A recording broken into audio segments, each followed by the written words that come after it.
all the ultra endurance events which I have participated in, cycling is the one which has been the reason for my failure. It's not the swim, it's not the run, but cycling.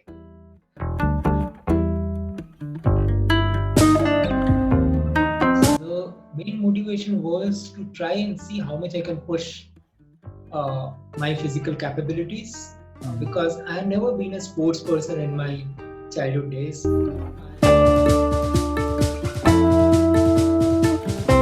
I just started off, climbed Rohtang Pass in one day.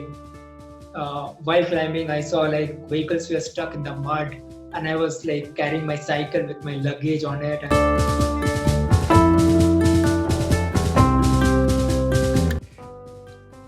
He is wired differently than most people I know, and he has pissed off more people than anyone I know.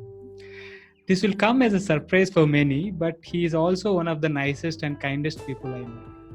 He has done an Ironman, actually many Ironman events when not many in the country knew what an Ironman event is. He has attempted and failed in many crazy ultra distance events. And we have seen him succeed at crazy rides like Everesting and virtual Everesting. But not many know how many failed attempts and tons of planning and preparation got him there. After trying and failing for nearly 10 years, he took his first win, actually his first podium place at any race, at BBCH or Bangalore Bicycling Championships last month. I think he can now say what Michael Jordan said many years ago. I failed over and over again in my life, and that is why I succeed. His dreams are crazy, and his actions in pursuit of those dreams are crazier. He walked away from a well-paying job so that he can be a freelancer and pursue his passion for traveling and ultra endurance. After a few years as a freelancer, he started a successful software company and walked away from it so that he can become a full-time coach and pursue his passion for the sport. He is now an Ironman certified coach. He trains people in triathlon, cycling, and ultra endurance, and he is loved by many of his trainees. His name is Dipankar Paul, DP for those who know him well. Welcome to the Working Athlete Podcast, DP. It's a great pleasure to have you here. Thank you, Venki. All right. So, let me start by saying something that I wanted to tell you um, long time back, and personally while on our rides, right? Do you remember I once told you that you make a terrible coach? Okay, I don't remember that well. but I remember that because I remember those times when was it like about 18 months ago or something was when you started coaching, right? Probably about 15, yeah. Yeah, And about actually, I was a terrible coach, I'll tell you. yeah. So when remember one of those rides, because we ride almost, you know, always together, and Yeah. you asked, that I am thinking of going full time with coaching. I am thinking of stopping the, quitting the company, and want to do this. And you were, in general, talking about your own training, and we were like chatting back and forth about the ideas. And one of the things you mentioned, some terrible idea about how to increase power for your own thing. And I said, like you always do, okay? So, and I said, dude, you're talking about turning a coach, and you are saying that you will do this for improving your own power. And I said, I think you would make a terrible coach. I do, I'm glad that you don't remember, but it kind of stuck with me. But I am glad to say that I am proven wrong. I'm very glad to see that you're doing very well as a coach and that your athletes are improving and loving what you do. I think what kind of sets you apart is the uh, you would experiment all sorts of nonsense on yourself, but you know, thankfully don't always put your students through that failed attempts. So I think that kind of combined with your passion for helping people grow, I think that makes you a good coach.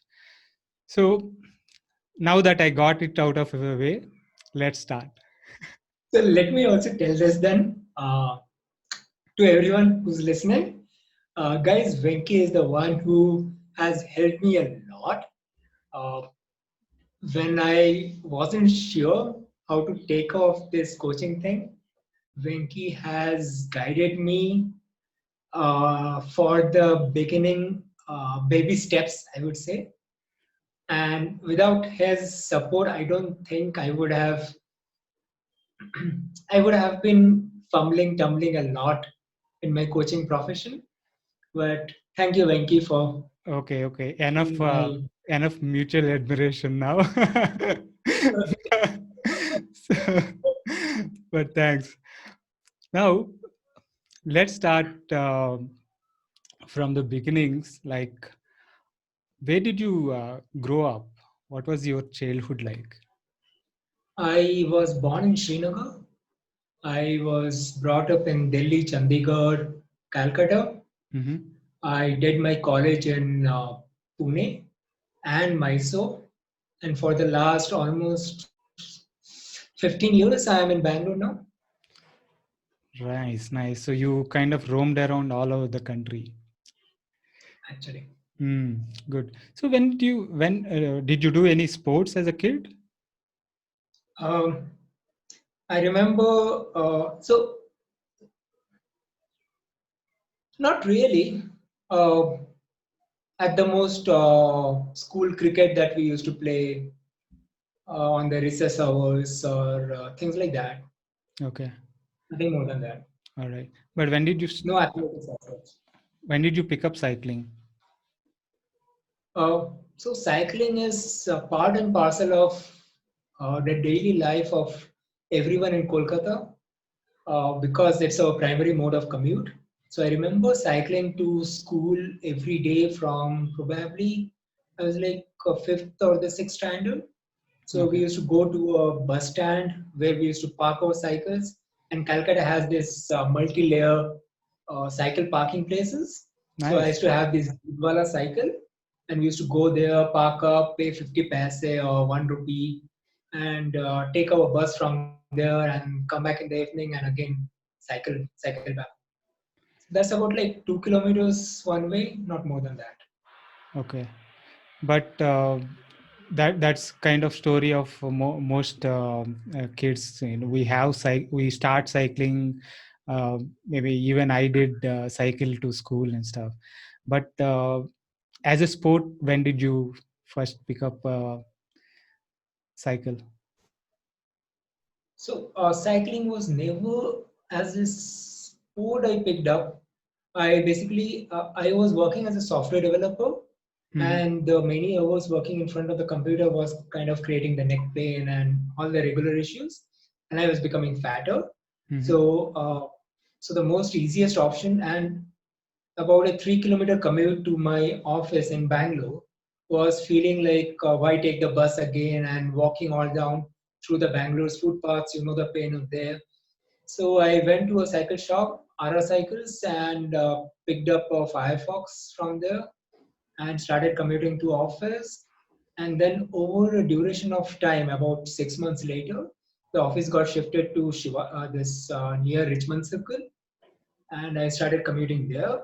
And then while commuting there, one day suddenly, this at one of the junctions near the Jewel Paragon, uh, one guy comes and stands right next to me on the cycle and tells me, "Dude, are you part of GGI?" I said, "Okay, what's GGI?" GGI is for Go Green Go Cycling Group, Right. Go Green Initiatives. And he then asks me, "Are you part of BBC?" I'm like, "No, what's that?" Okay, that's Bangalore Bikers Club, or a group on Google Groups. Google Groups. And I was like, okay, I looked them up. So I looked them up, joined up. That was on a Thursday or Friday. I joined up for a GGI ride on the Sunday after that. Which And which year was sorry, this? Which year was this? this was in September 2009. Okay. Okay, and then when I went to the GGI group, someone told me about the TFN rides happening, TFN prep rides happening. And that Okay. time, this guy named Yogesh used to organize this TFN prep rides. Yogesh Rao. So Yogesh Rao, yes. So the next week, I used to have this Firefox Tempest, which is a front one gear, back 6 gears. So I went with that, and they had the ride to Manchanbele. So we rode all the way to Manchanbele, and my cycle basically just fell apart on that ride. Like the pedals came out and all jazz because it has never done more than 10-kilometer ride. Okay, so that was about a 100-kilometer ride that day.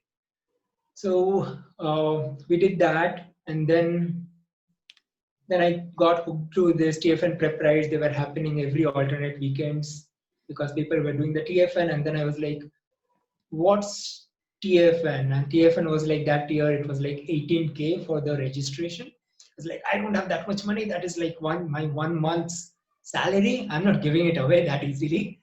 So I said, okay, we will start our own TFN duplicate ride. So we ended up organizing a ride. We posted on GGI, and overall it went well for about 4K per head. We just did the whole trip. Who you were saying we? Who was we? So I posted out the idea of a TFN duplicate ride, but a much cheaper ride on BBC Group, Bangalore Bikers Club, and about 15 people just raised their hands, said we will join you. It's an ultra cheap ride, no fanfares, nothing. And one of them was YBF Vijay. Then there was one foreigner lady called Sarah. There was this Manish Rajput from working in Thomson Reuters. People from all over just said, okay, we are joining up because we can't afford TFN. Okay. No offense, TFN guys, please. It's just that we couldn't afford it that time. Okay. So we did that trip, and for 3 days before the trip, I purchased the Rock Rider from Decathlon, and then ended up doing the Manali Leh trip next year, somewhere in June, July. So Tell me. this was this alternate, let's call it alternate TFN, duplicate Yeah. TFN sounds a We little. call it Tour de Nilgiris, TDN. Acha. Okay. So when was this? It was in 2009 itself? It was in 2009, just one day behind the official TFN, on the same route, One day all behind the way back. in the sense one day prior or one day after? One day, the next day of the TFN, we were doing the same routes. Okay. Okay. So we nowadays we have similar rides for Tour de France and stuff, right? So Yes. some people Coming on organize. to this. Yeah, yeah. France is so popular, so people are tagging along. So Tour of Nilgiris is popular, so Tour de Nilgiris tagged along. Okay, I'm glad nothing like that is happening right now. But so you purchased a Rock Rider, and you said you were. We purchased a Rock Rider 2 days before the trip, went for the trip, finished it off. Then after the trip got over, we went and did Kalati climb on the Rock Rider in like 6-7 hours altogether. Then we did a lot of jazz, and then one of the guys who was on the trip told me about something called Manali Leh. So I went solo cycling trip on Manali Leh. And then when I was back in my office one day, I get a ping from Murthy, our Narsimha Murthy. And he tells me, Dipankar, there's a nice road bike available. Do you want to buy that? I said, okay, how much is that? It's like 75K. I said, like 75K? That's like my 3 months of salary going down. Okay, let me go and check it out. And he was like, that's an awesome deal, dude. You won't get it again. I said, okay. And then I went to the store. I had no idea about bike fit. That's my that's a really wrong size bike, and you know that, Venki. And I just picked it up, and from that day, somewhere in May 2010, is my road cycling journey started. Okay, so you mentioned about Manali Leh. Uh, so right after the alternate TFN that you guys did, uh, Yeah. let's pause for a bit. How was that alternate TFN experience? What where did you guys stay? Was it like a tents or some smaller hotels, or how was it? So we stayed in youth hostel. We stayed in. People have had known of, like, we had a guy who is a colonel, brigadier, YVF Vijay, who was on the trip with us, and he knew through his contacts certain people in Madkeri and in various places who where we could stay for a cheaper rate. So he and his son was calling up these people and organizing the stays live on the tour. It's not like well planned in advance. So Okay, we would, yeah. so you would So we get just there. You would get there and book the hotels or something like the in the accommodation. morning. Yeah, something like, no, not like running around for the accommodation, but through the morning, like YVR's son would call up different places, check where it's available and what the rates and the accommodation type. And by evening, when we are reaching, we know where to stay. Okay, okay. So and then what about the luggage? So we had two Maruti 800s following us all the Mm-hmm. way, Okay. uh, and two Maruti 800s. Yeah, correct. So both of them had drivers in them. So one of them was YVR's driver, and he's a defense guy, so he has a driver with him always. Okay. And we hired one driver, and those two vehicles were carrying the luggage, and worst case scenario, carrying one or two riders along. Okay, okay, nice. So that's how the alternate TFN happened. And you mentioned about your first Kalhati climb at that time. What, 6 hours, 7 hours? I remember it. We started around 2 o'clock in the afternoon, and we finished it right around night 8 o'clock, Wow. 8:30. So would that would be cold, right, by that time? That was okay. I think we went in the month of Like, no, it wasn't. It wasn't cold. It wasn't horribly cold. okay. We were fine. We went in the month. We went in the second week of Jan. It was Mm-hmm. fine. Okay. So now coming to the Manali Leh trip, right? You just mentioned it in the passing, but Manali and that too solo, right? But Yeah. how was that experience riding Manali Leh and solo? How did you get there? So the initial plan was to do it with one more friend of mine, but he decided, one more friend of mine, his name is Stylish. So he decided at the last minute to bring one of his. He was just discussing it with one of his clients, and that guy said, "Okay, fine, I have a Innova and I have a cycle rack and all the jazz, and I have a driver. I will come along with you." I said, "Okay, if someone's coming, great." So we all reached Manali, and so I went by flight to Delhi. From there, we went to Chandigarh, and from Chandigarh, we took the Innova from there, and we drove up to Manali. And then next day, when we were supposed to start from Manali, I kind of got an vibe that no, this is gonna be much more chilled out with the other gang. So let me just start off solo and let me keep going.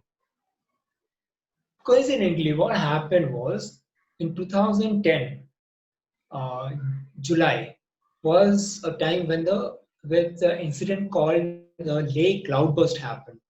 Lake Cloudburst was an incident where suddenly Leh is a high altitude desert, and when the rainfall happened so heavy that all the hills like just came down, and a lot of like around 300 or 600 people died in that cloudburst on that one night. But Wow. the effect was felt throughout the route. So all the roads were washed away, and it was a bad shape. So I started from Manali, not knowing this particular situation. So I Mhm. started off. We were going up the Rohtang. I was going up the Rohtang Pass, and that time I had no idea about altitude sickness. So I just started off, climbed Rohtang Pass in one day. While climbing, I saw like vehicles were stuck in the mud, and I was like carrying my cycle with my luggage on it, and people were like looking at me and saying, "Look, this is how you should be going across mountains." Okay, see, this guy is just walking up the mountain. Okay, so went cycled for about, I think, 5 6 days with all mountain sickness, like bad headache and all those things, and I think the thing got very bad on the base of Tanglangla. I that day was the least distance I had covered, about some 15 kilometers only, compared to almost 60 kilometers I was covering every day. So I was that bad shape, severe headache. I should actually have been airlifted if I would have known the situation was that bad. Anyways, so I went there, and the road ahead was totally blocked out, totally washed away, and people were taking almost a 80-kilometer roundabout tour, okay, to cross a 10-kilometer distance. And the problem is, once I reach Leh, I have to find a way to come back to Manali as well and reach back Bangalore. So I realized that if I keep going forward towards Leh, I can't come back. So I took a U-turn from there, and yeah, solo fun. We just landed back to Bangalore, and after that, I realized I had mount altitude sickness, and That headache was because of that. that, yeah, Okay, yeah. but did it cause any idea? Did it cause permanent damage? I hope not. I hope not. Okay, but how was the ride back though? The return ride, were the roads? The return ride was okay. That time, the thing is, now they call it it's a full highway over there. When I went there, the work was going on, the highway construction work, but it was all like raw roads. Mhm. Like there are places the roads have been washed away. There are places. Actually, I remember at one place I had to carry my backpack behind, and I had to carry the cycle and actually walk up the hill and cross to the other side because the road had been washed. Okay. So that time the situation was very different. Last I've been there was in 2014. That's about 6 years back. Okay. Most So recent I got to know. Sorry. yeah, yeah. Go ahead. So most recently I got to know that it's almost a full highway, and you can actually do a road bike all the way across Okay. today. So from 2000, that was 2010, but until 2014, you were going there almost every year, right? So 2010, 11, 12, and 14. 4 years Okay, I've been there. 4 years you went, and all of these were self-supported and. Uh, Yeah. So 2010 when I went, it was solo. mhm, 2011 I posted out in a group called Bangalore Ascenders, mhm. and about 6 7 people joined me for the trip. So Okay. I was kind of the organizer for the trip, and it was at a nominal fee of 4,000, covering food and stay and everything. That's basically all your expenses are for about Mhm. a 12-day trip, Okay. all the way to Leh, from Manali to Leh and back. And then 2012 also I organized a trip where we started from Leh that year. We did cycling around Leh called Nubra Valley. Nubra Valley, Pangong So. Pangong So has been in the news recently. And then with another group, we did Leh to Manali. And then solo, I did from Manali all the way to Shimla via the Spiti Valley. So Okay. that was in 2012. And then in 2014, it was with our mutual friend Gaurav Divedi that we did a 12 days of 1,200 kilometers trip over there, Hmm. covering all the places that I covered in almost a month's time. Wow. So 12 12 days, 1200 kilometers at that altitude is not a joke. It is not. Thankfully, just because Gaurav was with me, that we could push those distances. Otherwise, we are not supposed to be pushing those distances. Oh, okay. I am sure Gaurav must have been cursing you all the time for making him ride Yeah, that but much. he already was aware of the crazy guy he has signed up with. Okay. So But I know Rocket, as we call him, Gaurav is a very fit guy. But how did the others, like in 2011, the 6 guys that signed up with you? How was that organizing that trip? How was that experience? now that I had the experience of, I had been organizing cycle tours from 2011. In 2011, I had organized some 5-10 cycling tours all the way to Uti and Western Ghats and everything. So 2000, so these 6 people who came with me, they were like already tested on Indian road conditions in Western Ghats, and they were avid trekkers as well. So they were good at it, no Okay. issues. Yeah, day one I had to like tie. I was carrying a nylon rope, knowing that I have to use it, and I tied it from my seat post to the handlebar if we are not covering enough distance to till the night stay, and I had to pull them across the hill. So that's a different thing. But yeah, So they were good. literally pulling the others. Actually, literally. That's crazy. So you were saying you organized these 5 6 bike tours. You were working at that time, right? No, that time I had taken a 1 year sabbatical.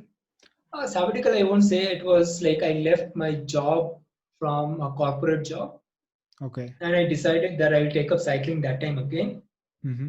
as a full-time profession. It was way back in 2010, 2011. Okay. So for about 1 year, I had like closed my pension funds. I had closed my all my fixed deposits, everything, taken out the money, started organizing cycling tours, and we opened up a website called adventureadda.com.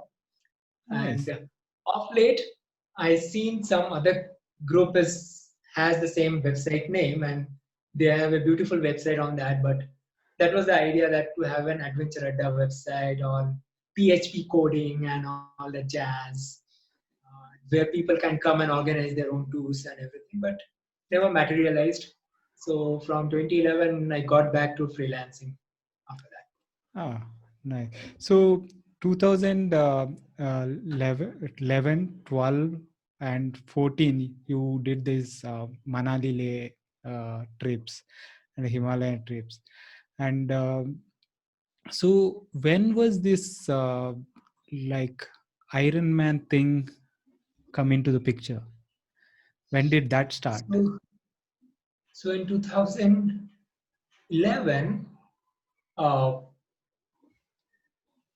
so yeah, 2011. So what happened is Arvind Bhatia, our dear friend, Hmm. and they had posted out on BBC that time that they are going for this half Ironman in Singapore, and Ah, that was there was like about a few months of huge hype around half Ironman, and this group of 6-8 people are going. Suma Rao and Manjula Sridhar, and many people were there from, I think, so many people were there from Bangalore going for it. So I was like, why do an half Ironman? Why can't you do a full? So in the month of January, when I read about this half Ironman, I decided, okay, let's sign up for the full. And that time I was studying French as a second language, as out of just time pass, something I have to do to kill my time in the morning hours. So I was studying French, and so this in France, Nice, they had an Ironman happening.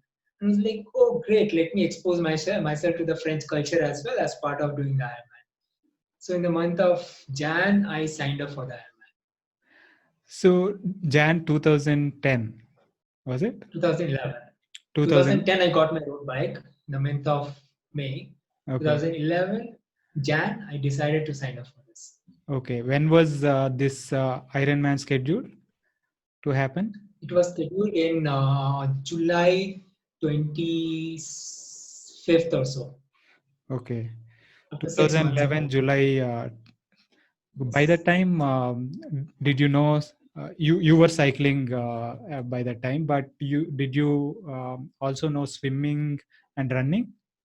So this last swimming I had done was when I was probably 10 years old. Sorry, 14, 15 years old.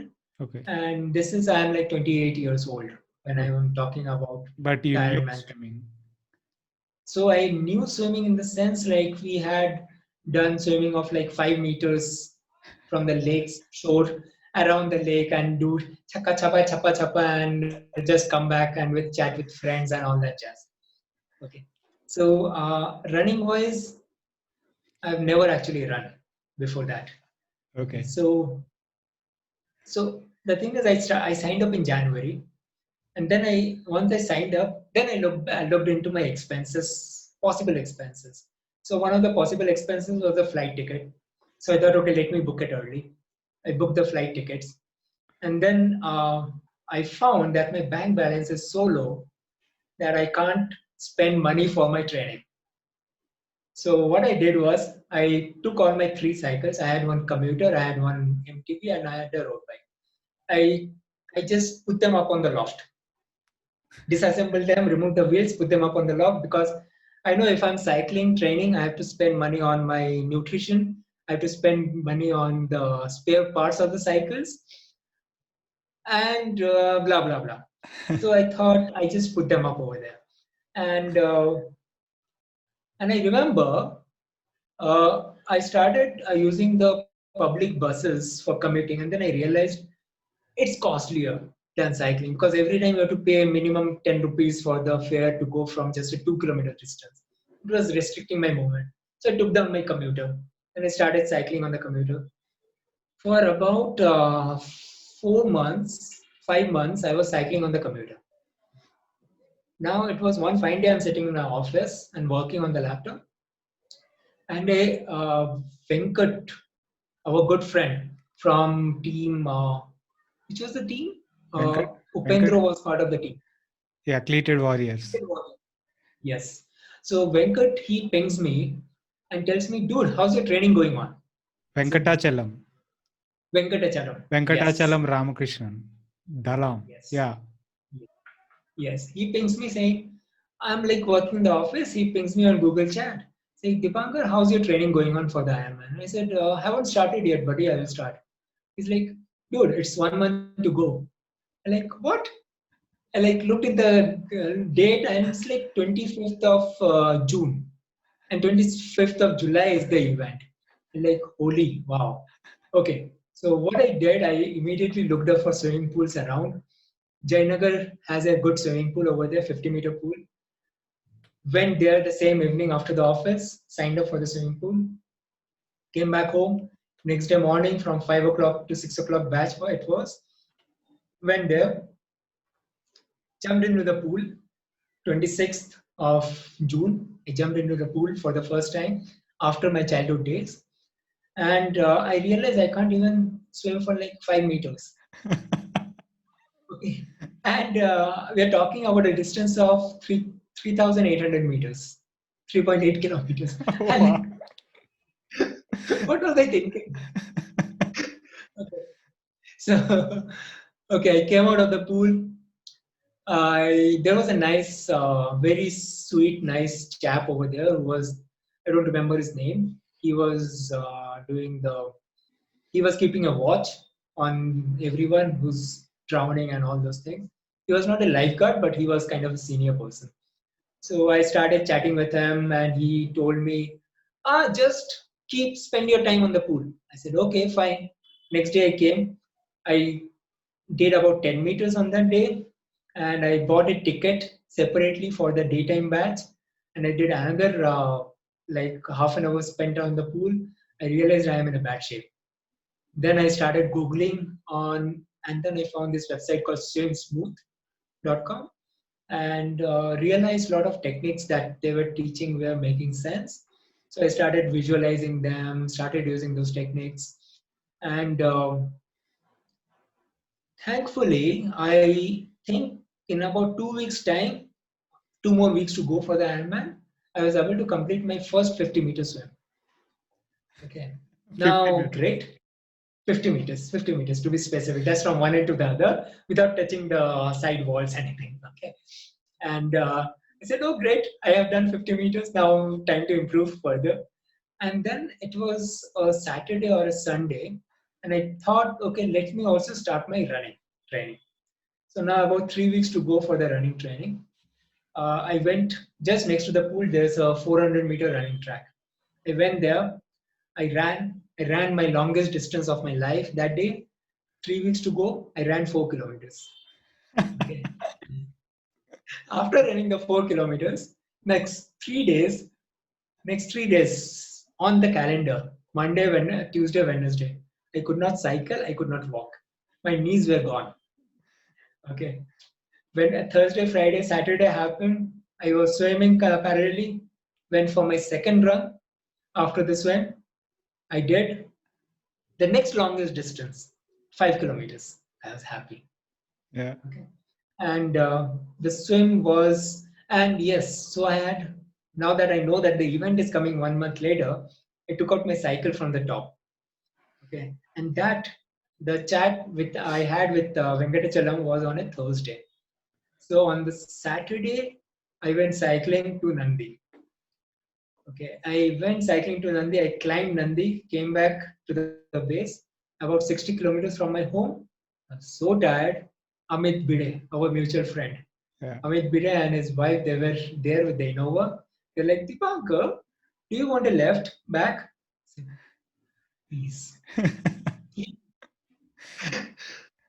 So that was my endurance levels 1 month before the Ironman.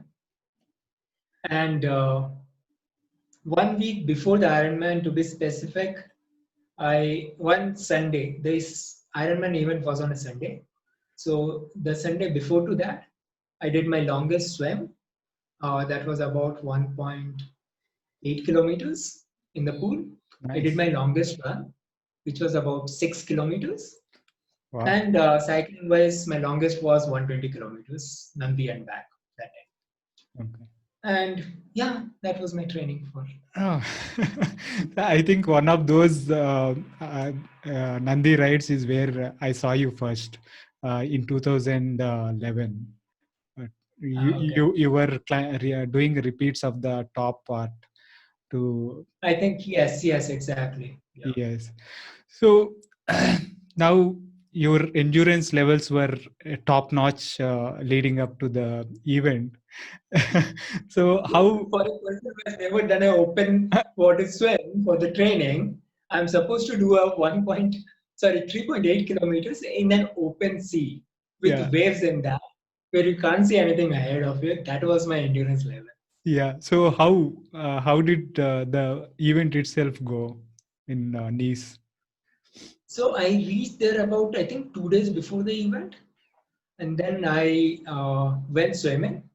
So the good thing was from the shore, 300 meters, they had put yellow buoys over there, which are like floating objects. So you can know that this is the limit to which you are allowed to swim. So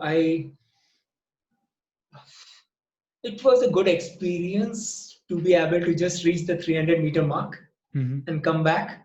It was like, wow, I did my first swim. And I had to learn on my sighting on, because the waves are like all the way going up and down, right? So you can't see the destination that clearly because the wave will come and block you. So you need to know when to look at the destination when you are on top of the wave. And then based on the idea, keep swimming in that direction. Okay. Okay, so you're not always looking at the destination. You're just getting glimpse of it and then it's vanishing off. So I did the swim that way.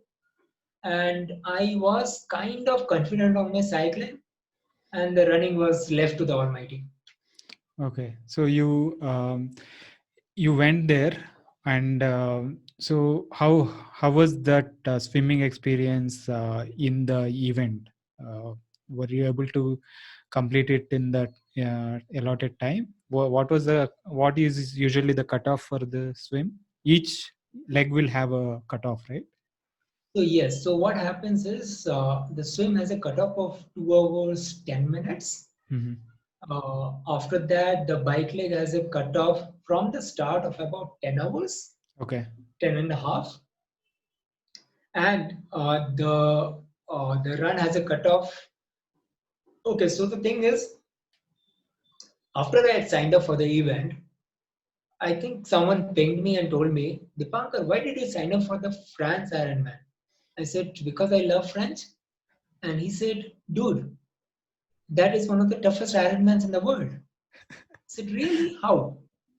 And he tells me, and then looked it up, and the France Ironman has a 16-hour cutoff.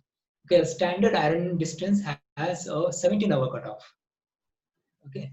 Um, and the France Ironman had one of the highest elevations at that time, which was about 1,800 meters over the 180 kilometers bike leg. Okay, Right. which is not, which was the highest at that time of all Ironmans. Very So rolling. that was it was not rolling. There was like a steady first 60 kilometers Ah. just climbing up a hill. You just keep going, going, going, going, going. So one segment of about 7 kilometers is at 7 or 8% gradient, 7% gradient. Wow. The rest is about 4% gradient. Okay. So that's where you complete all your climbing. All right. And then most of the next is about 20 kilometers of rolling, and then it's all downhill and then flats. Okay. So, so the swim. So I went out. When I was going out, I had learned. I had heard about that swimming is um, like you can draft in swimming. So in Ironmans, you can draft in swimming. Right. You can't draft in cycling. You can't draft in running. Correct. Okay. So swimming, I was swimming first. I got lots of kicks, lots of punches on my face. My goggle came off. I had to re-put the goggles while on the swim, and somehow managed to find someone who was going at a pace that I could keep up with behind him. And then we just did about, so we went almost like 1.1 kilometer out into the sea. And that is like, what the hell is that? 1.1 kilometer went, 1.1 kilometer coming back, a short run on the beach, and then again you go back into the sea. When I went back into the sea, now there's swimmer everywhere. When we were going the 1.1 kilometer, we knew there's one direction everyone's swimming to. But now with the smaller loop, there's a swimmer on every side that you can see. So I started going somewhere and then looking at some swimmer, and then a boat comes and tells me, no, no, no, don't go here, go there. So I went, finished. I was like, at one point, I like stopped, asked one of those crew guys, hey, how much time is spending? And he's like, there's not much time, go fast, go fast. I'm like, what the hell? I am gonna DNF for the swim itself, forget finishing the whole event. Okay. And like, what the hell? What will I go and tell my friends back home? Okay, everyone will say, who asked you to do such nonsense planning for the event? Okay, let's just finish up the swim. Finished the swim, came out of it, and I realized I finished it in 1 hour 50 minutes, 1 hour 55 minutes or so. Okay. And I was among the last 10 people who were still in the swim out Okay. of about 1,000 participants. Wow. So you can understand how bad I was. Yeah. Then I like ran, changed, and what was I wearing? I was wearing just a short and a t-shirt which Shreyas had gave me, Shreyas M. Rao. Hmm. He told me this will keep you warm, baby. Okay, let's keep it on because everyone uses wetsuits to keep themselves warm in the cold water. Mm-hmm. So I changed. I went to the place where the cycles are parked, and like my cycle, and there are probably 5 cycles all everywhere. And like, okay, that's I'm really slow. Yeah. Took out my cycle, started cycling, and then I was like overtaking people, overtaking, kept going. When I'm climbing the hills, I had the biggest satisfaction at that time. People with like lakhs worth of TT bikes, they're like struggling on the climb. With jazzy helmets, they're struggling on the climb. I'm like, yay, good. I'm not spent on the bike. I haven't spent on the conference. Let's just ride. So, uh, so I did that. The downhill part was the best because there was almost 40 kilometers of super high speed 100 kmph downhills. But now, since my training wasn't enough, when I was doing the downhill, I was dozing off on the bike. Okay. Okay. You were that tired. Like that tired because I haven't trained that much for cycling either. Right. So I was going to downhill, and at one point it dozed off, looked up, I was actually gonna hit the parapet wall on the side and toppling over the into the crevasse below Oh. and in the valley below. And a guy comes from behind me and says, "Dude, we had a lucky escape." Yeah. From that moment onwards, I was like, every 2 minutes I'll get off the saddle, get back on the saddle, get off the saddle, get back on the saddle. Because being on the saddle, I was falling sleepy. So finished the cycle thing, and then parked it. When I came to park it, everyone has already parked it. Okay. Okay. You remember Now, how much time you took that to the cycle? so the cycle, like just for the cycling, the cutoff is 8.5 hours. I think I took 7.5 hours. Okay, not bad. So about by 9.5 hours out of the 10.5 hours of the whole cutoff for the bike from the start, I think I was done by 9.5. Okay. So I was left with about 6.5 hours for the running part of it. Okay. And you started running now. And then I started running. So I knew I had no legs for running. Your So first my way of marathon. running, my first marathon. Yes. I haven't completed any marathons before that. So I Six started running. kilometers. 6 kilometers was your longest run, right? 6 kilometers was my longest preparation run. Yeah. Okay. Go ahead. I'm going there where one loop is like 10 kilometers, 10.1 kilometers or so. So they are like 4 loops and then you finish the finish line.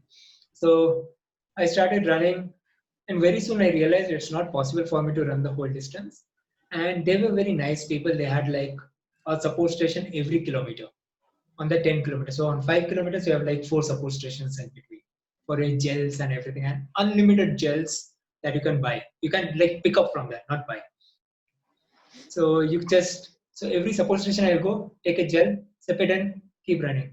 I had no clue that gels are supposed to be taken once in 45 minutes. Who knows? Okay.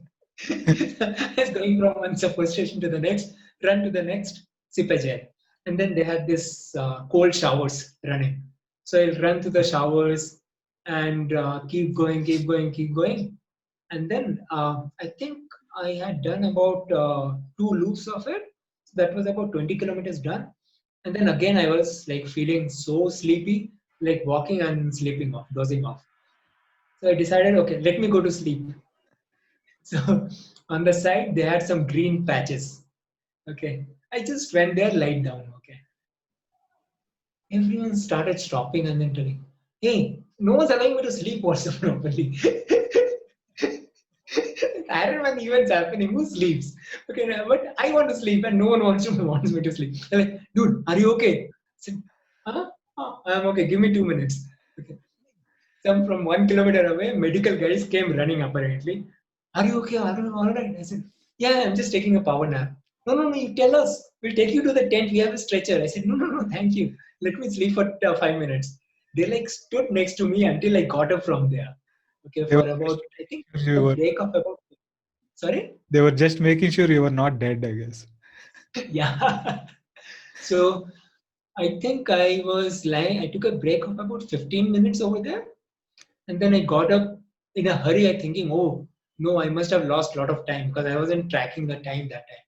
So I thought I must have lost like half an hour, 1 hour or so. And I had like preset calculations that I must complete this distance within this much time to be able to finish the whole thing.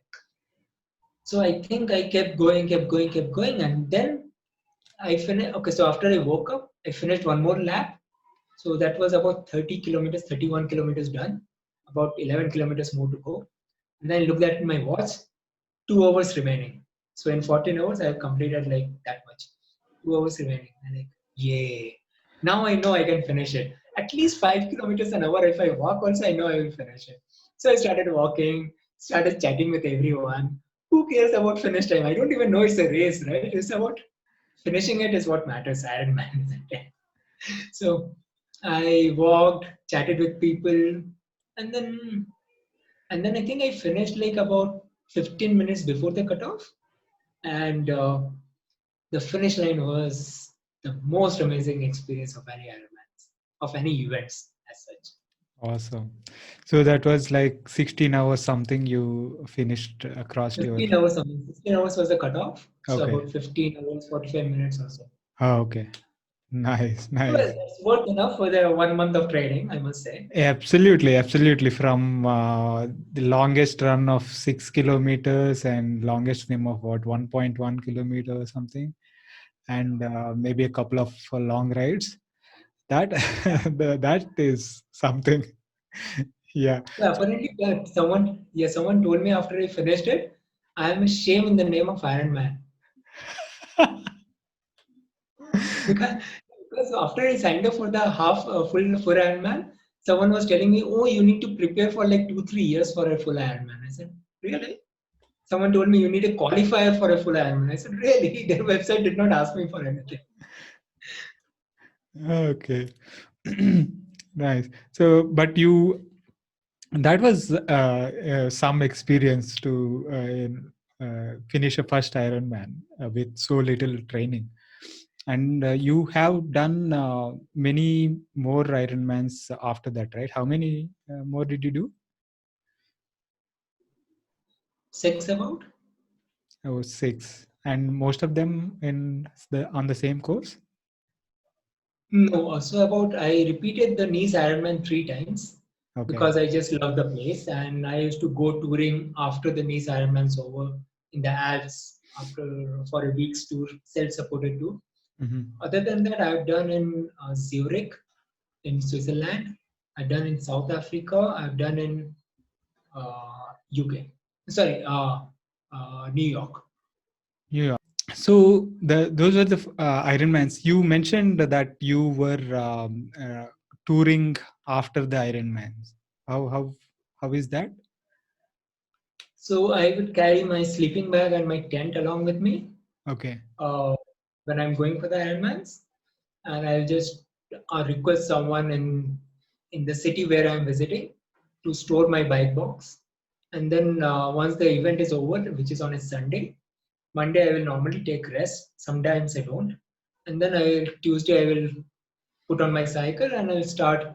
Just I take a France map from they are available for free of cost. Michelin maps they call them. Hmm. You look at it; it has the markings where you have like a camping place and everything, and which are the cycling routes preferably.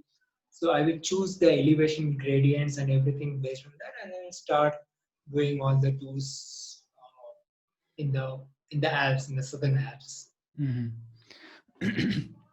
So you were basically looking to get more bang for the buck, as in you were anyway spending time, I mean money, flying to a country that far and doing just an event and come instead of just doing an event and coming back, you were making sure that you were riding around and getting to know the places and stuff, right? That's correct, especially because these camping places are really cheap and Hmm. they are awesome. Yeah.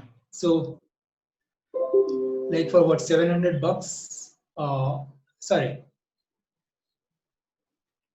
about 500 bucks for the night stay, and about let's say another 500 bucks Indian rupees for the food and everything.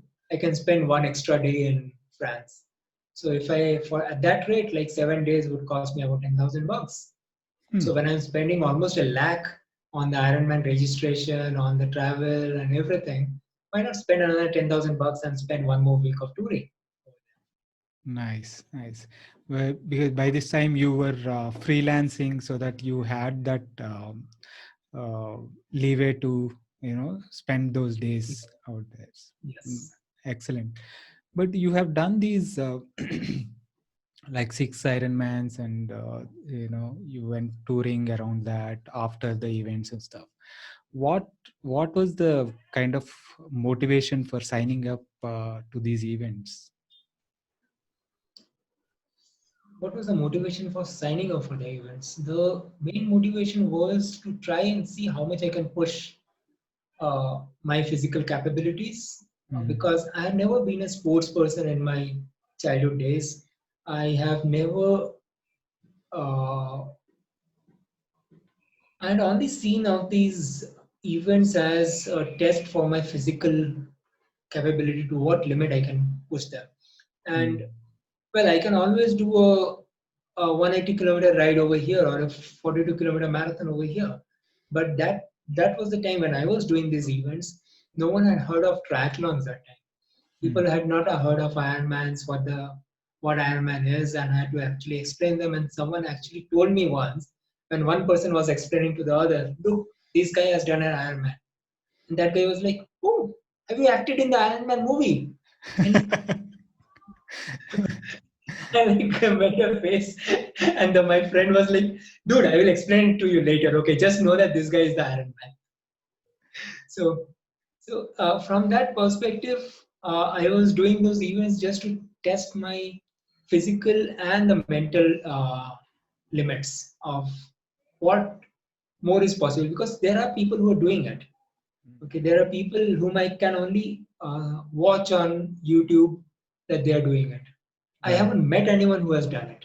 Mhm. At the time, I hadn't met any Ironman finishers in my neighborhood or in my knowledge base. Okay. So At it that was time, I think Anu Vaidyanathan was. Anuvedana. There were about 6 or 8 people Mm. throughout my Google search that I could find who were like who can I can categorize them as Indians who have done Ironmans, Mm. but none of them were based in India. Yeah. Like Okay. there were few people based in US, some were based in Australia, but they were doing it under the name of being representing India. Indian as an Indian nationals, so to speak. Yes, exactly. Okay. Okay. Great. So that was quite an experience in terms of Ironman events and stuff. So you have done a tour of Nilgiris, right? Correct. So what was the year? As in not the alternate TFN, but the actual TFN. I think it was 2012 and 2012, 2014, and 2019. Yes. Yeah. Okay. So how was the experience of the actual TFN different from the TFNs that you have done on your own? A lot more luxury, Yeah. lot better food, Yeah.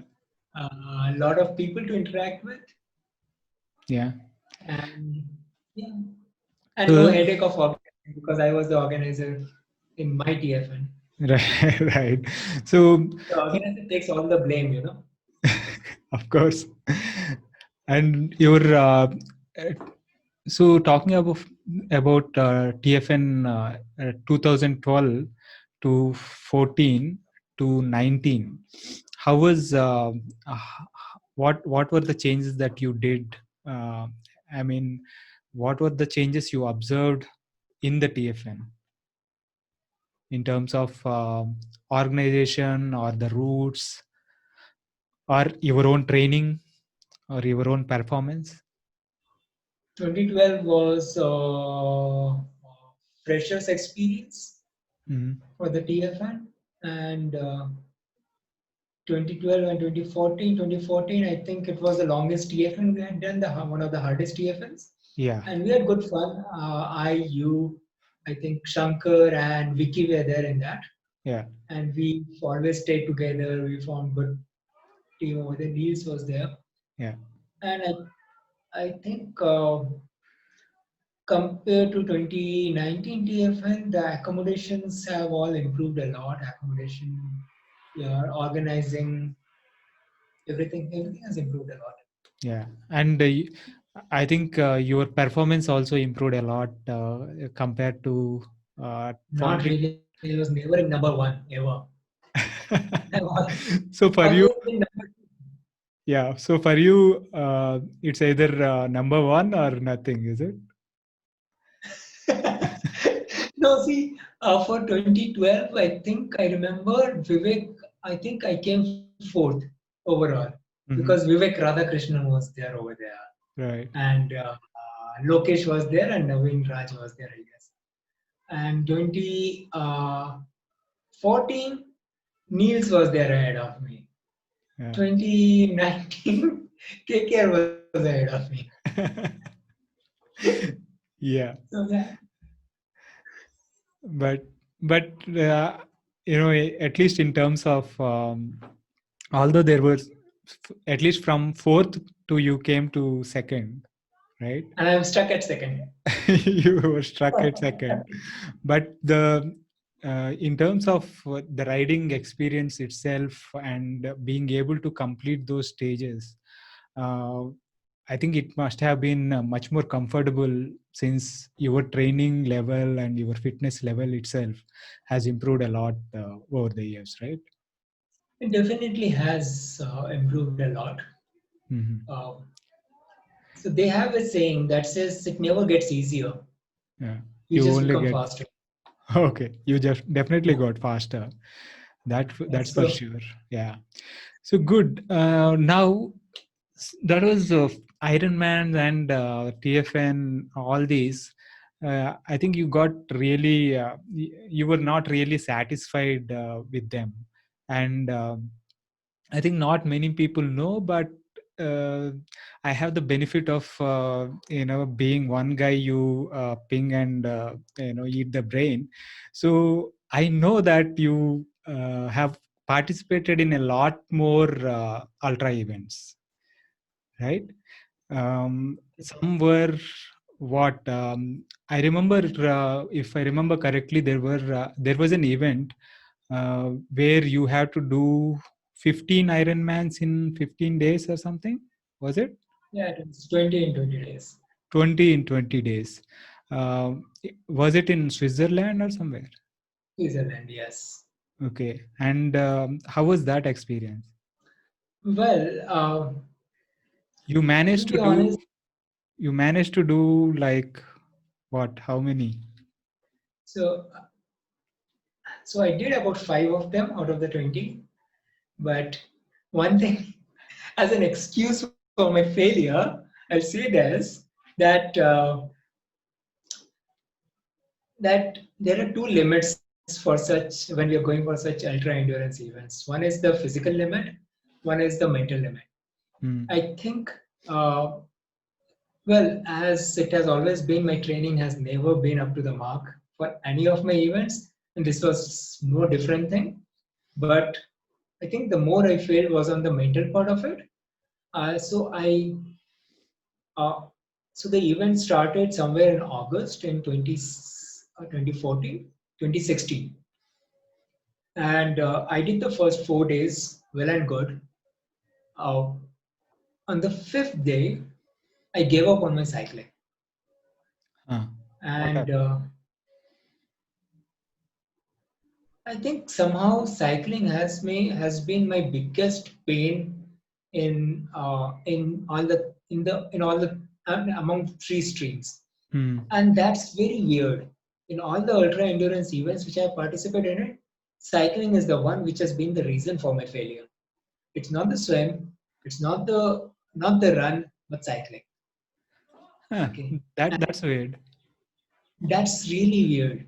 And that's why I think I want to I try to focus a lot more on cycling because I somehow felt that I can swim a lot better. I will manage and finish the run. That's not a big deal for me. Hmm. But cycling has been my biggest pain. Hmm.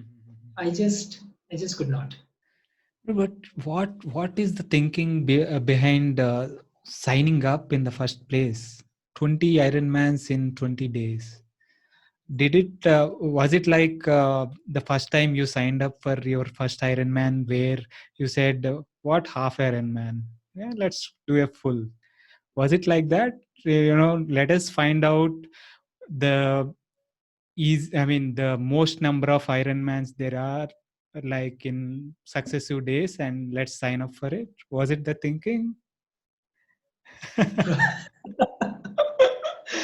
uh, Not really. So I have actually, you were part of one of the events like that Yeah. in our Lands and London LLD, Yeah, Dover. Okay, that was way back in 2013. 2013. Yeah. Yes. So, so that was the event which was basically the three times an Ironman distance, which we were supposed to cycle about 500 odd kilometers in that, and then we had to swim in this lake in the pool for about 12 kilometers, and then we had to do the run to from London to Dover. Yeah. Now, now in that, if you remember, I was overconfident about my cycling, and I I timed myself wrong, whereby I ended up reaching the swimming pool a bit late, because of which I could only manage the 10 kilometers out of the 12 kilometers of the swim. Hmm. And No, I and that was one event. Sorry. so that was Enduroman event in 2013, which was Correct. lands and to London to Dover. So No. that that was um, that was a very very intense experience for me. I was there as a support crew for you. I think I kind of disagree with you there, where you said you overestimated cycling strength, but there. I mean, I agree on the overestimation part, but that was not the only reason. You tend to overestimate quite a bit and quite often. But here, I think what went uh, there were uh, that was not the only reason. There were a couple of navigation issues. We were there in the especially towards the end as we were getting to London. There were a couple of navigation issues where we lost the way, and that cost us nearly 1.5 hour. The, I I think it's think about 45 minutes. yeah, I think around 45 minutes or so. I think looking back, maybe that 45 minutes was would have been enough for the swim, right? Yeah. And you were in a decent shape for run.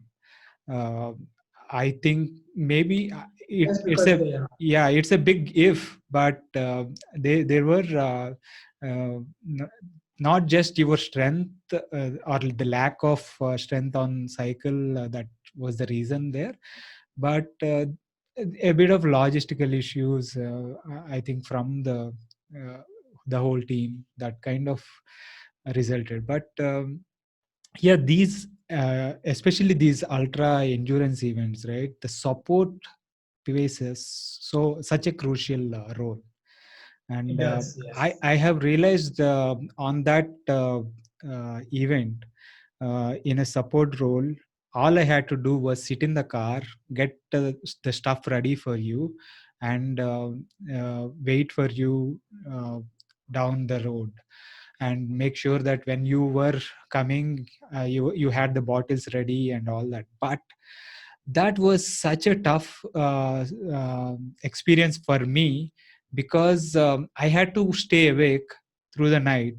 You were the I remember the winds were so strong, and the course was so hilly.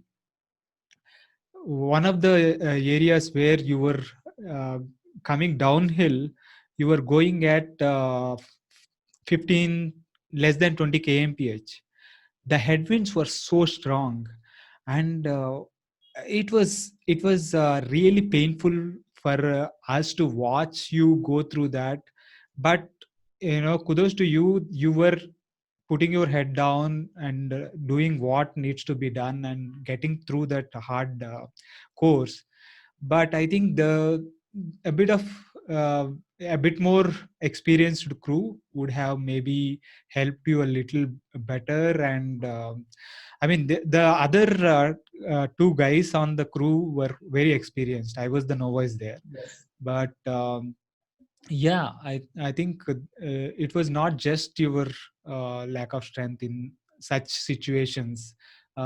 In ultra events, it's a whole lot of logistics, a whole lot of planning, and execution that needs to be spot on for such events to go well. It's, That's where of the planning course, comes in.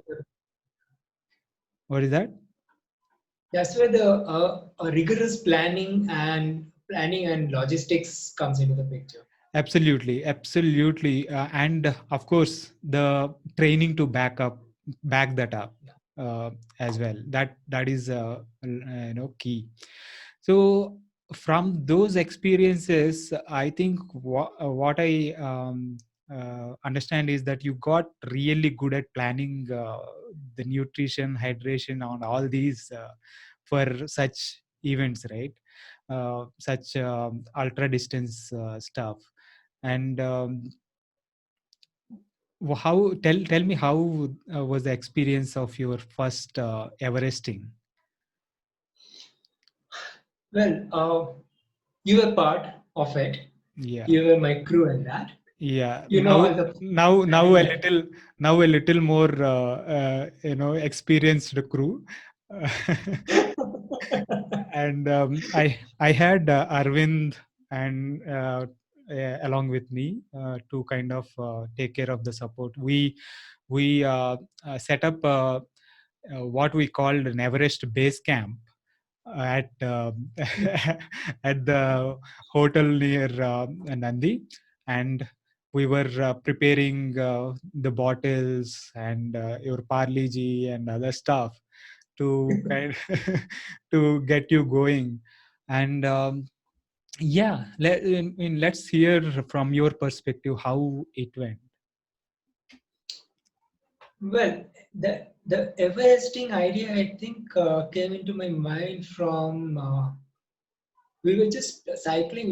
We were doing that. I was giving company to Arvind for his 50 before 50 and 50 Nandi climbs before 50, and that was he was doing it in about 3 months prior to his birthday. Mm. And one of the rides when we were doing, we were talking about I had signed up with him to be the official fundraiser for his charitable cause Giving back. and for the giving back cause for the free or subsidized neurosurgery or brain surgery operations. So anyway, so we Spine were just riding surgeries. on spine surgery, yes. So we were just riding one fine day to Nandi, and I think you were also there with us somewhere behind in the gang. And when we were riding, uh, I think I mentioned to him, he mentioned to me, dude, have you heard of Everesting? And I said, yeah, I have heard of it.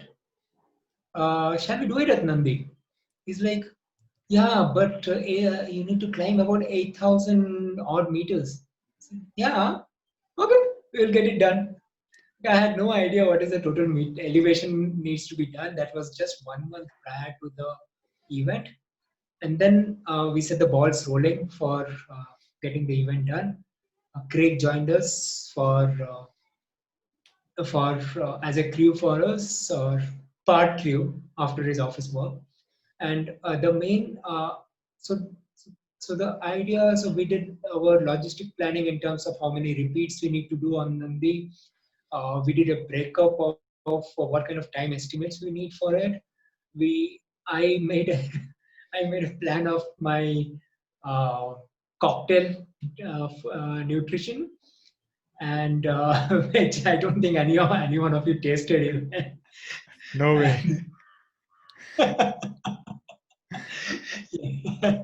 so so yeah, I made a chart of my estimated time for all the clients getting over at what time, and that was almost like probably a week of rigorous planning and working on alternate options. What if something goes wrong? What happens this? What happens that?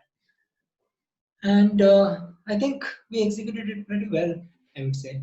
Yeah. So what I think went well with that is in terms of training, you were already there. You were doing Nandi quite regularly, and you were doing quite good numbers on Nandi. So the base was there, the training was there, that was in place, and your experience in terms of planning for the nutrition and hydration, and the time splits and everything for such an event kind of came in handy, and you bounced off the initial plan with me, and I kind of thrashed a couple of ideas as I as always do, being your strongest critic. uh, you know so so the planning also kind of went well. When it came to execution, I think when we decided that weekday is the best time to do, um, I took a day off, and Arvind took a day off from his work, and we got there at 5:30 or At something. 5:45. Yeah, Yeah, so 5:45. 5:30, 5:45, and started. And it was amazing to kind of see the progress in the first 6 hours. You managed what, 8 climbs or something? Yeah. Yes, First 6 hours, there were 9 climbs, 9 climbs. And I was like, wow. So we needed 21 climbs, um, 22 climbs. 22 climbs, and you already completed 9 climbs by 6 hours. And I was telling you, dude, be conservative at the start, be conservative at the start. Of course you would never listen. And but it was very encouraging to see the that kind of effort, uh, that kind of outcome in the first 6 hours. I think, oh, he might be able to complete it in quite a quick time, like less than 15 hours or something. So then around what, I think after 9-10 hours, after 10-11 climbs, you kind of started experiencing, started paying for those initial for that initial enthusiasm. You were doing quite good numbers and those. And then I said, I think I was riding with you on the climb 10, and you were like, um I think I'm I done. am I think I am I think I am done. Like, okay, so in that's where being in the crew uh, in similar situation kind of helps. And I recognized that immediately, that your energy levels were super low, and whatever you were having, the your concoction, the energy drink, but it was not enough, so you needed something solid. And we immediately I called the base camp, and Arvind got some solid food arranged for you by the time we completed the climb and came down. And that you had that, you took a quick 5-10 minute power nap, and you were ready to roll after that. And I think from that time it was a kind of we had to recalibrate the target. We toned it down. We looked at your zones and said, okay, if you are able to keep a high uh, zone 2 power from now on, which you know which, knowing you can do all day. As I said, yeah, just keep it rolling at that range. And you just put your head down. I know for sure that lot of demons were going in your head. And uh, you were thinking, oh dude, these guys have come there to support me, I should not let them down.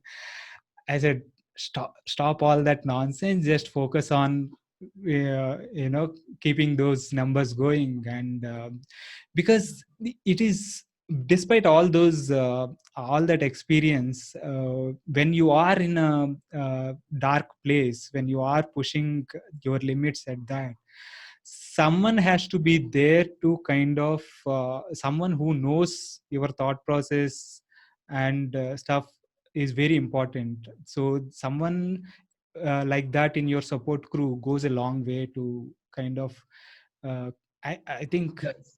I think it's a team uh, event, so to speak. As a, I think most of these endurance efforts are like that. Ultra endurance efforts are like that. Be it RAM or if you don't have a strong team, you are going to struggle with that. I think that was a great learning experience for me. That Everesting experience. I got better at being a crew, no more and no less. But yeah, it was a great experience. I think, um, and you did a virtual Everesting as well, right? After that, as Yes. in indoors. Yes. Indoors. Yes. Yeah. When was this?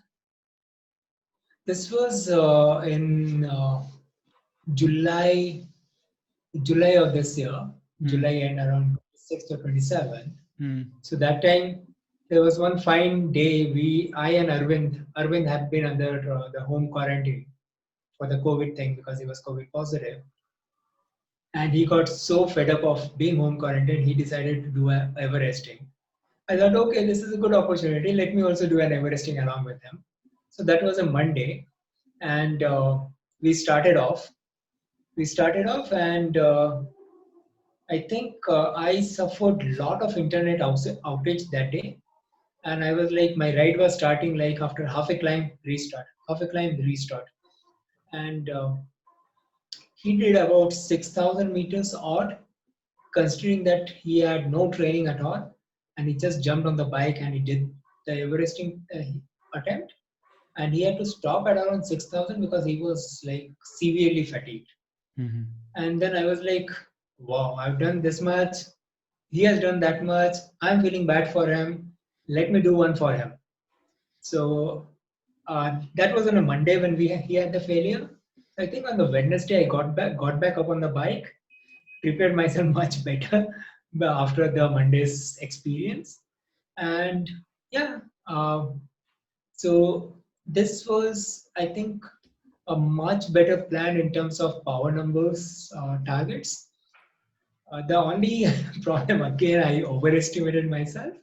So I think I did about, I think at about after the sixth climb, I kind of hit the wall. That time I was like severely fatigued. Um, I think I reworked on my nutrition levels.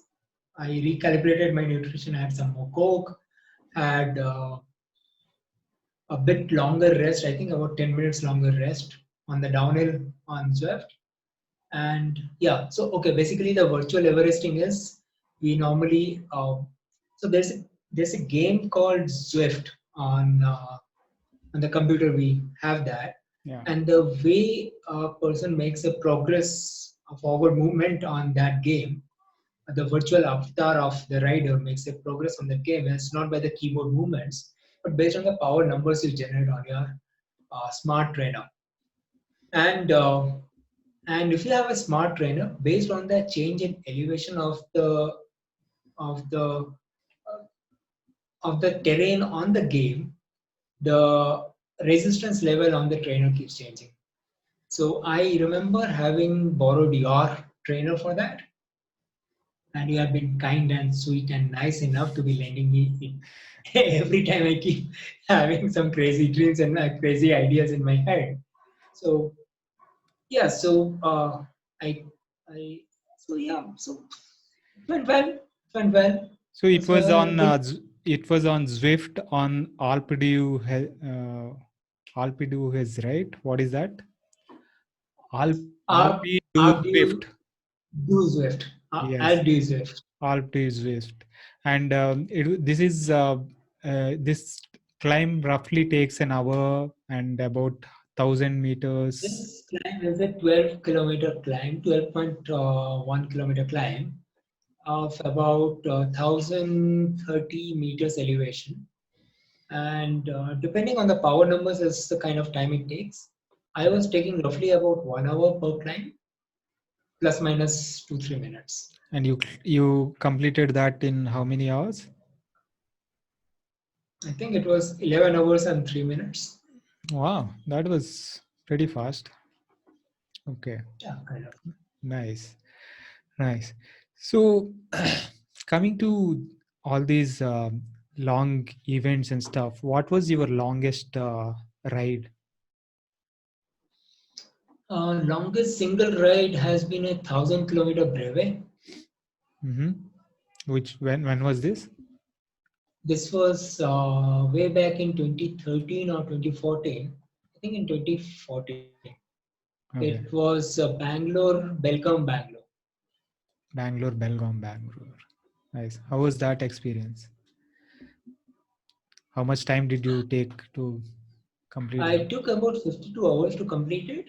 So I and our friend Rajnikant, we started, and a lot of others, we started from Bangalore. And so the first night, I think we covered about 200 kilometers. We went, reached Chitradurga. And over there, I remember Rajnikant feeling very tired. So he wanted to take a longer rest. And then from there, I moved on solo. And I did about I I reached the 500-kilometer U-turn point. Uh, Fair enough, no issues as such. But then I was feeling very tired. And then when I reached about 600 kilometers on the way back, basically 100 kilometers back, I was like so tired. I knew Rajnikant had quit by that time. And I had messaged him, dude, I am also giving up. And apparently he had forwarded the message to the organizer saying Dipankar is giving up. Great, I never communicated that to the organizers. Okay. So what did I do? On the wide highway, there is a center divider line. The divider is pretty wide enough with trees growing over there. So I went to the center divider, put my cycle down, slept off for like 2 hours over there. And then I got up. I thought, okay, let's just go to the nearby around Cafe Coffee Day, which is like 70 kilometers away. Went there, had a coffee, and then I like, okay, so I've done about 670 kilometers, another 330 kilometers to go. Let's ride a little bit further to the next hotel and then give up over there. Rode to the next hotel, which was about 70 kilometers away again. So from there, it's about 200 odd kilometers remaining. Kept riding, kept riding, kept riding, and then reached the finish line and pinged the volunteers that I have finished it. And they were like, oh, I thought you had given up. No, I finished it. So that was it. Good experience again. So it's always a mind game. Those ultra endurance events, not only physical but a mind game, and that is something I really need to work on. Okay. I mean, that I think a lot of us need to work on. But what I find is that you have that knack to kind of unplug at least a few times when it matters, to unplug and keep going. And that the Everesting was one such experience where you said, okay, I mean, see, mental demons are always there, and it is a choice whether you listen to them and give up, or you keep hearing them and disregard them and keep going despite them, right? So I think you're pretty decent with that, and all of us can get better and keep working on that, but I think you have that by the uh, Yeah, I by, need to just improve that my abilities in that. Otherwise, I'm like yeah. beating around the same bush. Right, right. Good. So, what was your fastest brevet, so to speak?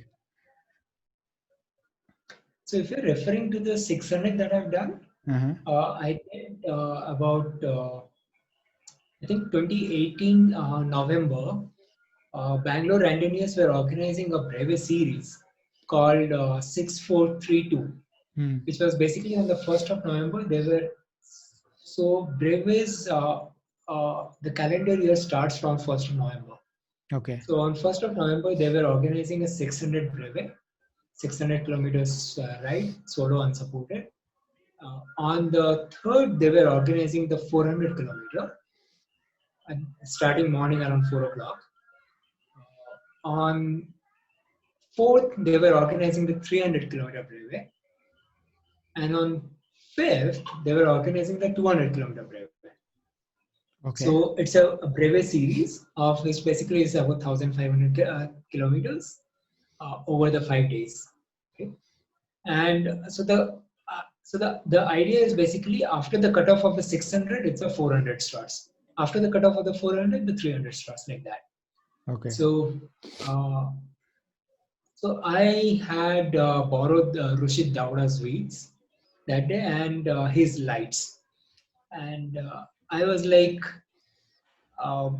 this 600, let me try and see what is the best timing I can do. I know I have a certain ability based on my mental calculation that I know what I can do, what kind of power numbers I need for a 100-kilometer ride and all that jazz. And I was just focused on power numbers, nothing much beyond that. So we started like morning, I think around 6 o'clock from Bangalore. And I just kept going. I think I was at the U-turn point around in about 10 hours, 15 minutes. And the return was obviously all uphill because Bangalore is up on the hill. So I think I was coming back. And somewhere uh, I was riding in the dark and there were certain CCDs and other places which were marked as checkpoints where you have to take a selfie and do. Right. And I was running out of water and everything. And at the night, apparently the organizers had calculated the pacing such that you are reaching these places in the daytime or whenever they are open. So this thing was closed. So I kept moving, and I kept near Tumku. That time suddenly I'm like riding, and the people on the roadside, two three people, they got off their car. Their hazard lights are blinking, and they started waving me down. I'm like, is someone going to mug me right now? And apparently, they were the organizers who knew me and they had been following me for the last 100 kilometers. And they were all in awe, Dipankar, you're doing it so good, and blah, blah, blah. And that was about 21 hours from the start time. And I was like, guys, I'm sorry, but can I please move on? I want to finish the whole thing in under 24 hours. They're like, oh, sure, move on. And I think I was about 30 odd kilometers from the finish line. And I like rode fast. I somehow had a mental target of finishing the 600 in under 24 hours.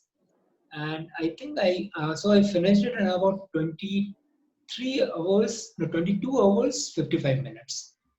So Nice. once I finished it, I'm like, yeah. So now if I work on my, so think if I work on my, I was started dreaming after that. Oh wow, if I have a support car, okay, I don't have to stop and waste that 1 hour I wasted to refill my bottles and everything. Oh wow, if I can control my nutrition well, I might be doing 700 kilometers in 1 hour. Blah blah blah. So those are the things that keep me driving all the time to do these kind of things. Yeah. Yeah, never satisfied. So Yeah. you managed to do the following remaining rides in that series as well, right? The Yes. 400 Yes. next day, 300 the following day, and the 200 the following day. Correct. And were they kind of similar in speed, and were you able to finish No, them so after quickly? that I was like, I obviously got almost a 12 hour, 24 hours sleep between after completing my 600 to the 400 start.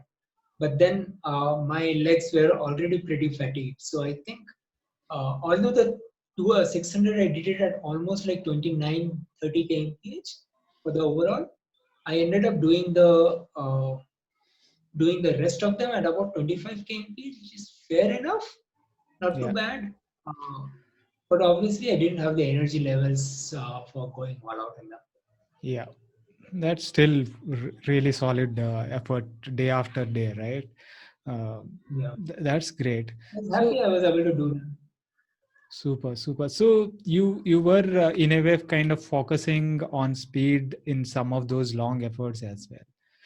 Now, coming back to the shorter events, say how does training for the shorter races like BBCH differ from training for the ultra events like that? So the main challenge of the shorter events versus the longer events is the mental barrier. Hmm. It's more than physical; it's the mental. It's just people can't imagine how they can handle the mental, how they can handle.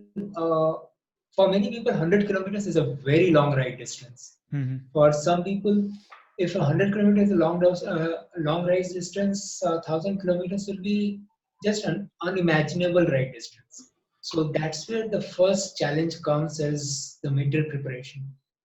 Uh, After that comes the endurance training. The endurance training is mostly your there's nothing special we work on the endurance on that. We just, if you have a power meter, we know in which power zones to keep your power at. If you're riding with the HR heart rate monitor, you know you have to keep it at strictly zone 1, zone 2. You can't go beyond that. Okay, so as long as people are able to do that, any kind of distance is achievable. But the problem comes down to how do you keep yourself focused and entertained for 50 hours of cycling. Yeah. It's just unimaginable because everyone thinks, oh, you need to sleep, you need to watch TV, you need to gossip with your friends, you need to relax, you need to put up your feet somewhere, you need to do something for other time pass. But it's just unimaginable of doing the same work continuously for so many hours. So you need to be basically be okay with that repetitive grind, right? So Correct. you need to be able to block out the boredom, and so to speak, you should be able to be friends with boredom and uh, kind Not of. only that, you need to find a way to keep that monotonous work very interesting. So Okay. for me, I am a very good, very nature lover. So for me, I can keep staring at a tree for probably half an hour, and I won't mind. I will be looking at how the new leaves are coming, how the old leaves are dying off, how the a particular branch is going from one direction to another, which bird is coming and sitting on it, which squirrels are going which direction. Oh, look at the squirrel; it has this separate kind of a tail or whatever. So nature, I am a nature lover, and for me, cycling is one thing that the thing that keeps me very interesting in cycling that makes me keep doing this long ultra endurance things is because I'm able to entertain myself. I've seen many people who like put on earphones, put on some rap music, and just ride through. At one point, you are gonna get bored of the rap music. At one point, you might end up having an accident because of the rap, because of the music blowing in your ears.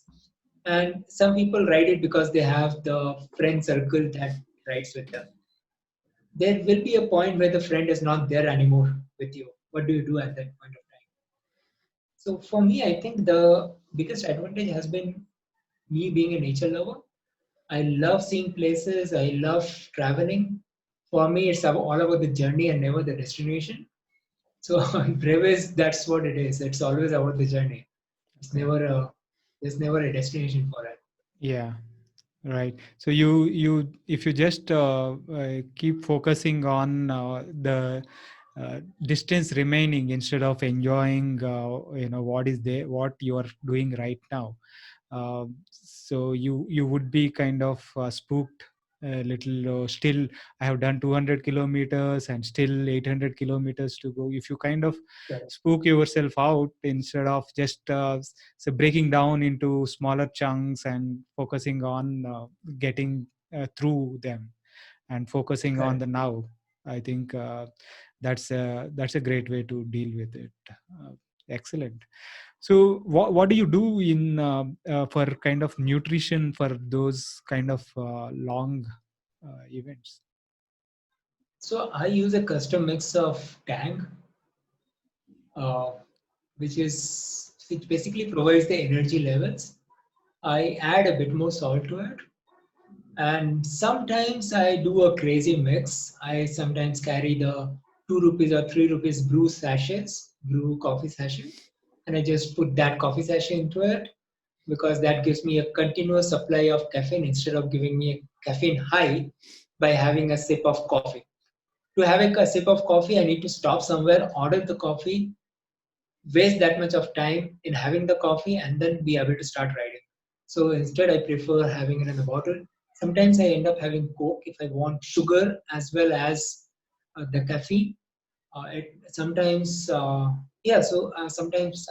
lot of time I have this Parle-G biscuits. So for example, when I was doing this 600 breve, I had about 13 packs of Parle-G biscuits, Hmm. the 5 rupee ones, and never had any other stops for any nutrition other than that. Hmm.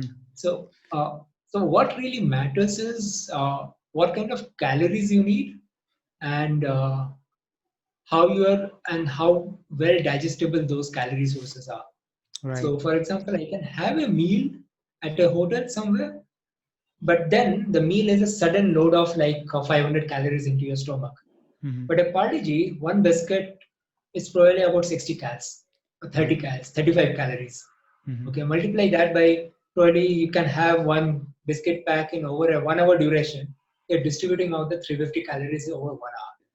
This basically helps your body avoid the bloating from a full meal that you will have. It avoids you feeling heavier. It gives you a constant supply of energy all the time, so you are never going calorie high from that perspective. And I Yeah. think nutrition wise, no, that's it. That's my simple. So that energy mix you said is a combination of maltodextrin and tang with salt. Is basically a composition of most of the energy drinks out there. That is Um, correct. and that kind of gives you keeps you going. Say if you put 2 3 scoops, I think one scoop is about 100 calories or something, and if you put So, it's, right. So yeah. what I do is I put about like 6 or 7 scoops inside instead of two or three. Hmm. So that gives me almost about 300 calories, 250, 300 calories. Okay. That's the amount of calories. The one bottle of water normally lasts for more than 1 hour, depending on how hard workout we are doing. Yeah. So for Everesting, I remember we were changing a bottle for every climb. Mm. But for a breve, when I'm doing, it's probably one bottle will last for 1.5 hours. Right. So depending on the calorie burn rate, we Yeah. need to decide of how much of calories we need to intake. Yeah. And Yeah. So for a hard effort, maybe you would be burning about 300 calories, or you would be for a needing. very hard effort, Yeah. yes. I mean, not burning, but you would be needing about 300 calories if you are able to take those many. And for lesser efforts, maybe 200 calories would suffice. So I So the think. other problem is the human body has a limit on how many calories it can digest as well Mhm. per hour. So which Right. is normally pegged at about 250 to 300 calories per hour. So Yeah. if you end up having a 500 calorie nutrition intake, it will take about 2 hours to digest. Right. Okay, but if you have about 100 calories nutrition intake, that will burn off in like 20 minutes. Mhm. Yeah. So regular supply of energy is the way to go. Regular balance and supply. and we kind of often tease you that you are a brand ambassador for Parle-G, but I think you we all know that you are a bit kind of street smart with the usage of that, because it is at the end of the day it is just right sugar, right? It's kind of a Sugar, yeah. mix of carbs. Correct. It's a good carb source. I mean, some people will debate if it's a good carb source, but it is a carb source, and It is a carbs. it kind of digests very easily, which is what you would need when you are exerting that power, that kind of The only negative thing about Parle-G is it doesn't have the vital. It may be having, but it doesn't list out the vital mineral contents and vitamin contents in it, which yeah. most other sports nutrition products will list out. Yeah, I mean, I would very much doubt if it has anything other than wheat flour and sugar and whatever it is. But Whatever it is yeah, no it problem. does the job, right? It That's the provides job. the calories that you need, and it keeps you going. But yeah, it can be energy bars. It can be whatever that kind of suits you. But you got to remember for these long events and even short races, right? That you got to uh, give the body the energy that it needs for it to keep going. See, for Excellent. me, there are two aspects to it for the nutrition. One thing, because I train so much, if I really have to use a gel for every training, right, it doesn't work financially. It's not. It's for Not me. It e- doesn't financially yeah, viable. I mean, dude, Okay. And plus, not even pros use the for every training, right? So yeah. So, for example, no, not let's not say pros, but there are amateurs who use gels a lot. Okay, they probably use it more than the pros. So for me, it's always a calculation of like one gel of about 100, 150 calories will cost me about let's say $200 or $150, and a Parle-G packet which gives me 350 calories costs ₹5. So when I multiply that, it's like one gel is equal to my more than like 1 to 2 months of supply of Parle-G. yeah. So yeah, that's very pragmatic, and people listening can look at making their own energy bars and whatever is kind of accessible to them, and make sure that they are supplying the body with the needed energy, the needed nutrition and hydration. Great. So when talking about shorter uh, events, you recently uh, let's say what was your first BBCH race? My first BBCH race was probably way back in 2011 after I got my road bike. Uh-huh. I think that was in Sarjapur Road. We were having an ITT. Yeah, I think I can visit that race, and you guys were going on one particular lane, go all the way out, and come back on I was there watching as well. that. Yeah, I think after that, the first BBCH race I participated was in December 2014, 2012. No, what am I saying? 2011. Yes, December 2011. And that is this time I was in coma and I had an accident and I went to the Ah, hospital, it was got the into the it was a criterium criteria. Yes, where I you slipped and hit a curb and had a head injury. correct. Okay. So, I mean, how much time did it take? I hear it was quite a serious crash and serious injury. It was so I had blood clots inside my brain. I had a hairline fracture on this side at the above the eyeballs. I had blood clots behind my eyeballs. I had the skin that had come out from here and on the nose. The black part that you see over here is one of the remaining signs of that accident, where they had put the skin grafts on.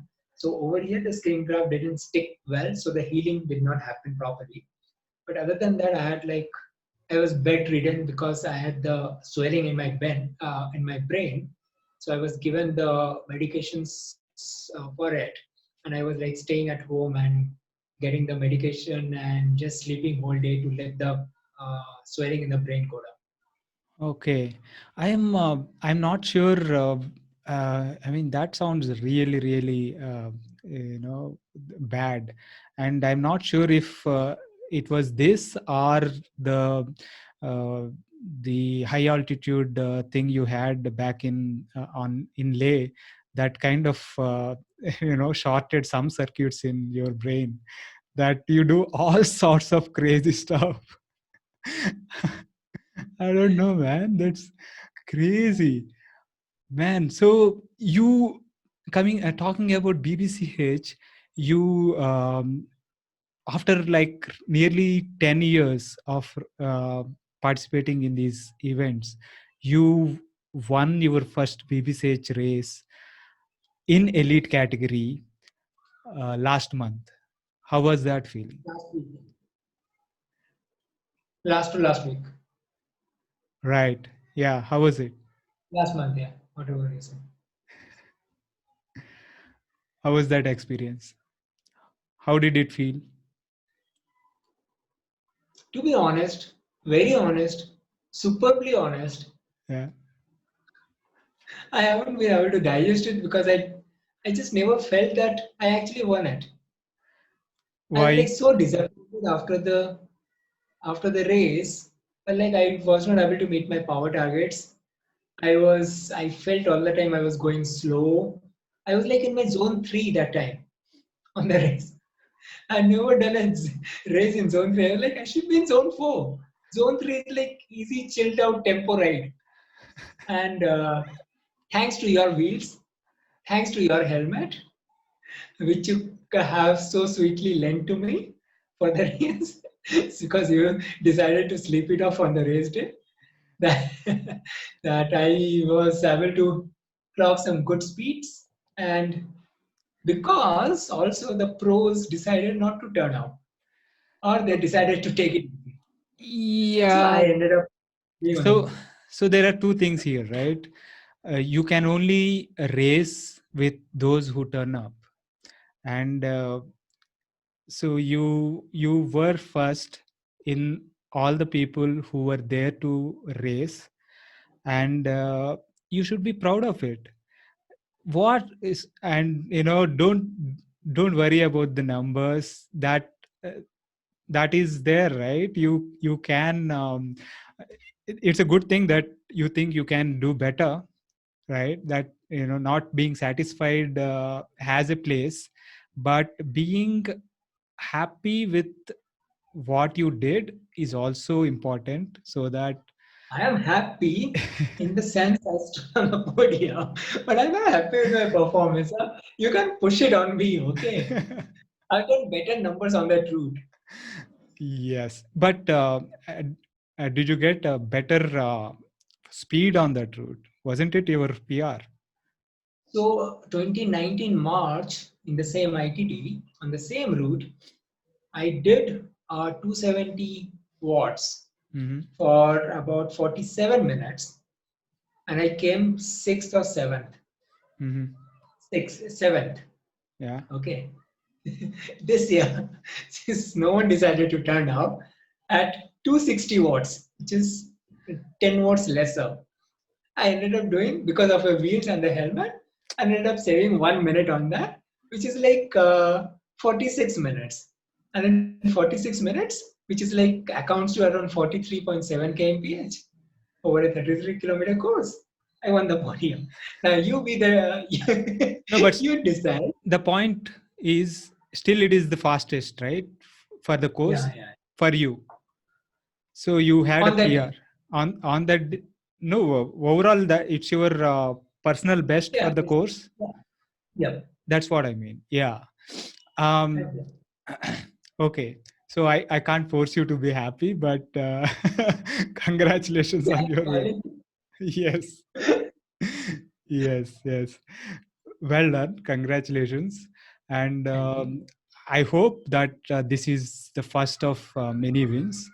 Um, Thank you. I hope so too. I've seen your improvement over the years, and more recently, I think the last year and this year, the rate of improvement has been huge, and that is partly because of your uh,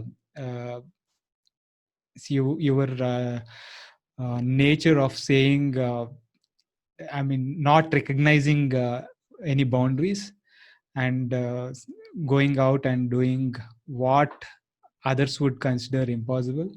And I think being differently wired, whatever be the reason, I think is working for you.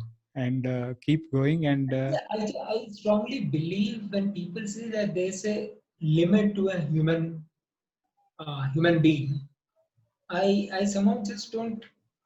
I somehow just try my hard to prove against it. For example, uh, I'm 38 years old, yeah. and people will say, "Oh, after like it's a general belief. I'm not saying specific names over here, but generally like, oh, till 25 or 28, you will keep peaking and you will reach your best. And after that, you are getting older, and as you go older, you get slower and things." For me, I have been improving year on year. So I'm happy overall, and I'm able to. I strongly believe probably for the next 10, 15 years, I can still keep improving. At what pace? I don't know. Probably Mhm. most people will say, no, it's not scientifically possible. All right. Happens in the world. Okay. Yeah. I would be happy that if you can prove them wrong and keep Yeah, growing strong. I mean, we know that NJ has been keep correct.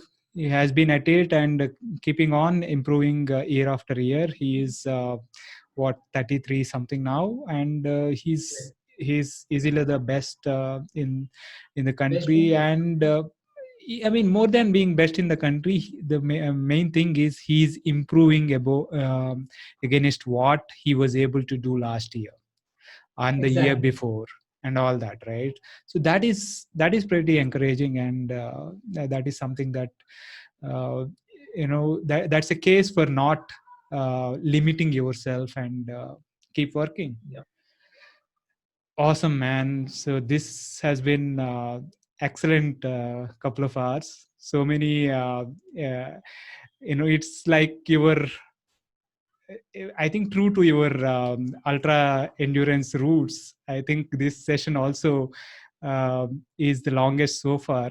Uh, I think nearly a couple of hours, and we didn't even Don't mention know. But we didn't even know, because it was so many interesting things, so many interesting stories.